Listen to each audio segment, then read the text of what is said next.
Ciaran, in the earlier demonstrations, we spoke about how the EPR, the MOA and the DOC, how they start off by cleaning the engine and then the other products keep the engine clean. Yeah. Surely cleanliness is important in the fuel system also. Yeah, 100%. So we would always maintain that clean oil system needs a clean fuel system and vice versa. Clean fuel system needs a good oil system because of compression. So a lot's happened with fuel in the last number of years. And I guess with environmental legislation, they've changed to ultra low sulfur diesel. There is now vegetable stocks, which is biodiesel inside in the fuel. You heard about ethanol inside in the petrol, which has been causing havoc for the likes of your small engines that are not going through as much fuel as possible or would have old rubber lines. It will eat through the lines. And it's the acidity of the fuel that's happening. And acidity we speak about in the engine, but that's happening in the fuel system also. And massive amounts of heat.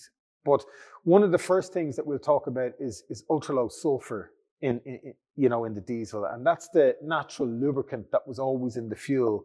And now because they've taken that away, we're seeing an awful lot of injectors and pumps failing because of the lack of lubricity inside of the system. So I have a quick demonstration which I'll run you through. This is just your diesel from your local petrol station. So I'm going to pour this in here. So gently, not to overfill it. And I'll just leave this here. Yeah. And similar to the oil type systems, we're going to have the bearing on the bearing. And this is just to show the consistency of the weight that's on the system. So we have the weight going on, and that's a bit annoying. So this is your 245.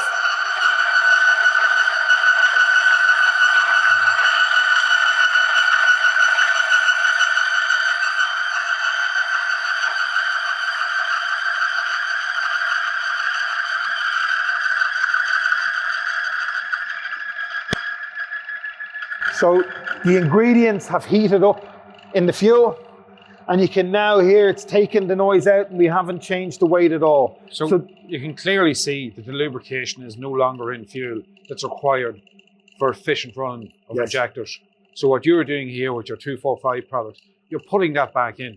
Yes, exactly. So we're pretty much adding it back in a safe way with chemistry. So you can see there it's running fine. The screeching has gone, the noise has gone, the fuel is heated up. It continues to run. Yeah, it continues to run, which is great. But that's only one side of it. That's the lubricity side. You know, one of the things people ask about when it comes to fuel cleaners and everything else is we need to have, there's different type fuel cleaners that are available. There's sometimes maintenance products, which we would always say, a system needs a maintenance product. But also, we have rapid cleanup products. And the product that you have here, because you kind of normally see your customers once every 10,000 to 15,000 kilometers, this is a rapid cleanup product. It will maintain the system. It doesn't need to be used on every fill of diesel. Because it's a high detergent product, it's going to clean the system, which will keep it trouble-free for another 10 to 15,000 kilometers. Now, normally we would always recommend that somebody buy an interim product in between that, at 6,000 kilometers, we would be recommending that they put another product in to clean. But, this is our best fuel product. So I'll show you another quick demonstration here, which again, we're going to fill some of the test tubes. So just bear with me 1 second while I fill this.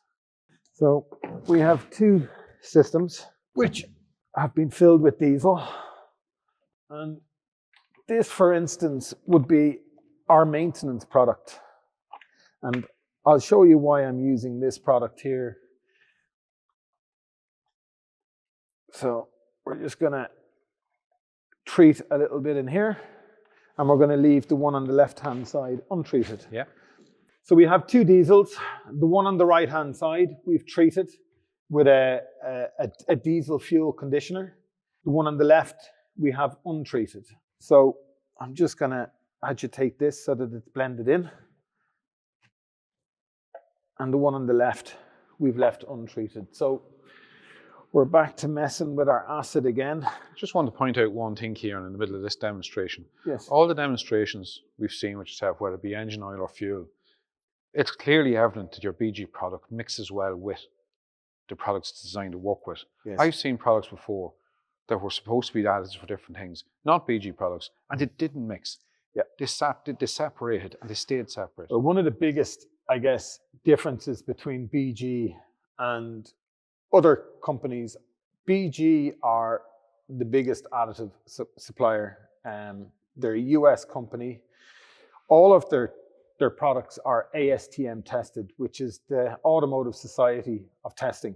Yeah. They sit on the board, and in having ASTM testing, all of their results are validated. They have to be validated in order to be ASTM tested, and every one of their products has that validation. So, you know, when it comes to research and development, they have their own university, they have their R&D labs, and a great deal of time, effort, and money is put into the research and development in these products. So, you know, it's great that you notice that they mix readily, but... Show us how this one works now. Yeah, okay. So we're just going to be careful here not to add too much. What's this now? This is acid. So we're going to speed up the process of what you would see on a normal day. So there's 2-3 drops gone in there.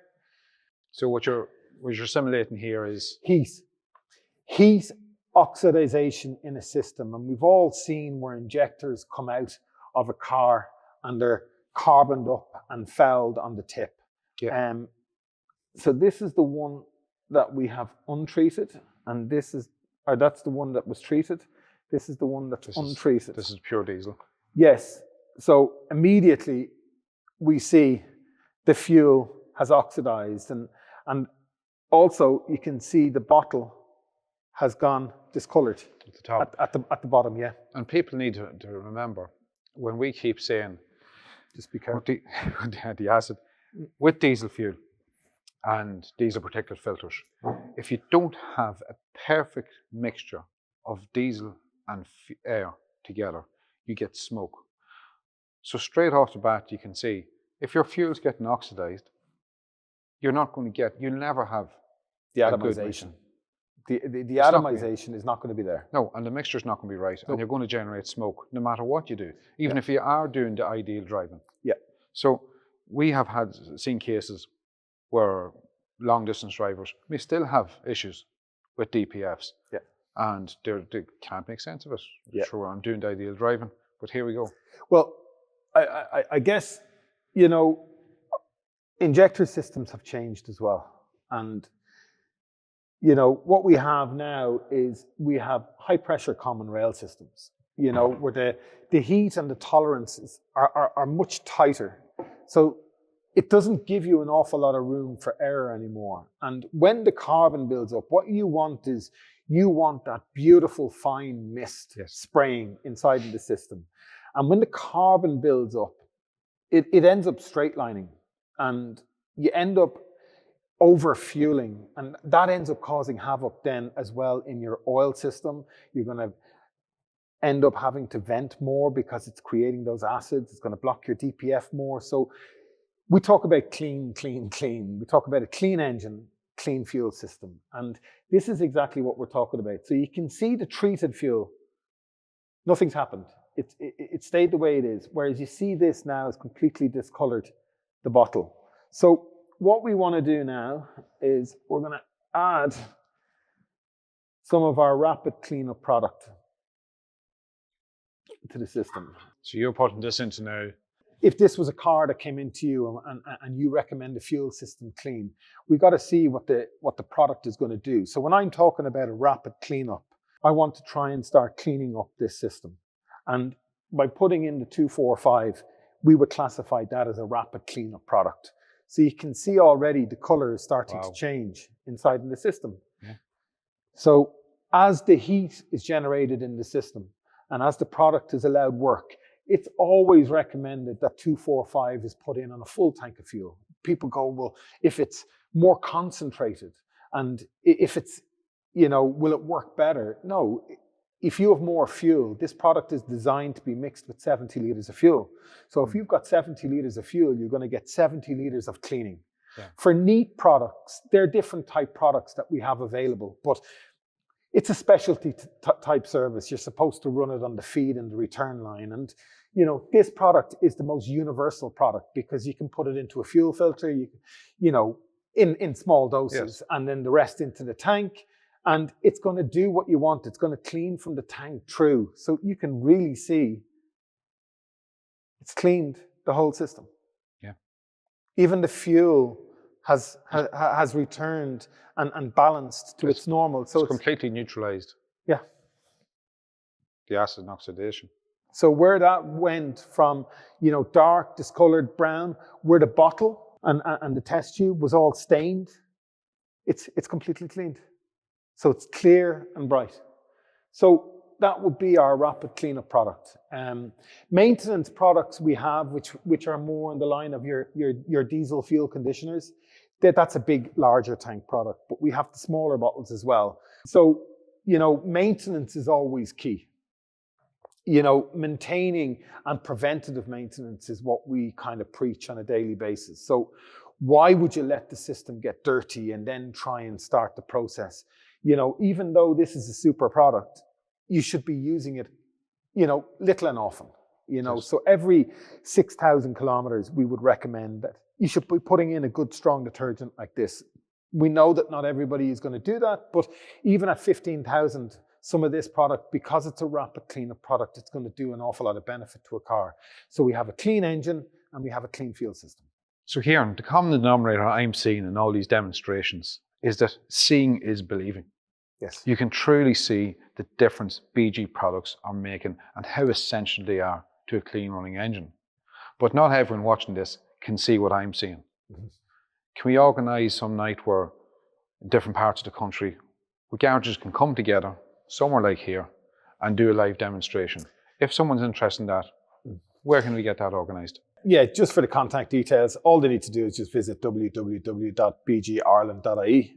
Our telephone number is there, and a quick email, drop us a line, tell us what you want, and we'll get to the garage. And if it's a social evening, that's no problems. We can organise that. We've done it down in JP Darcy's in Cork, and we've done it here. So we can certainly do it anywhere that someone would like to do it in their garage.